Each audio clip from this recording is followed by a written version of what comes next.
Hello మామ, నమస్తే. ఈరోజు మనం లక్ష్మీ ఫామ్లో ఉన్నాం.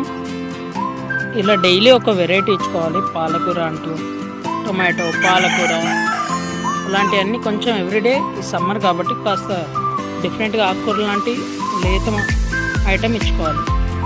కొంచెం ఎక్కువ రఫ్ మాత్రం యూజ్ చేసుకోకండి. ఒకసారి కోళ్ళు కూడా మొత్తం చెక్ చేసుకోండి.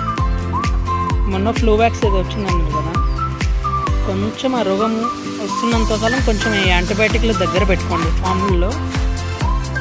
అది రాగానే కొంచెం అలర్ట్ అవి ముందుగా ఇచ్చుకుంటే ప్రాబ్లం ఏమీ రాదు.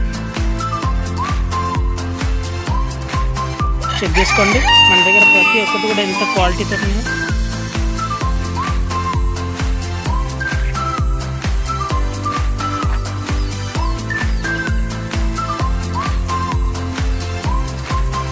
రోగం వచ్చే ముందు మాత్రం మనకు ముందే తెలిసిపోతుంది. తెలిసిన దాన్ని ఈజీగా ఐడెంటిఫై చేసి దాన్ని సపరేట్ చేయాలి. ఇమీడియట్గా ఎంత టైం వస్తే అంత ఖచ్చితంగా మనం సపరేట్ చేయాలి. సపరేట్ చేస్తేనే మన ఫామ్లో కోళ్ళు అనేవి బతుకుతాయి. చూడండి ఒకసారి ఎంత హెల్తీగా, ఎంత యాక్టివ్గా ఉన్నాయో. ఇలా ఖచ్చితంగా ఏదో ఒక డిఫరెంట్గా ఇస్తూనే ఉండాలి మనం కోళ్ళకన్నా.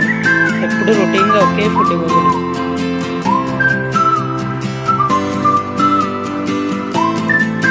థ్యాంక్ యూ మామ.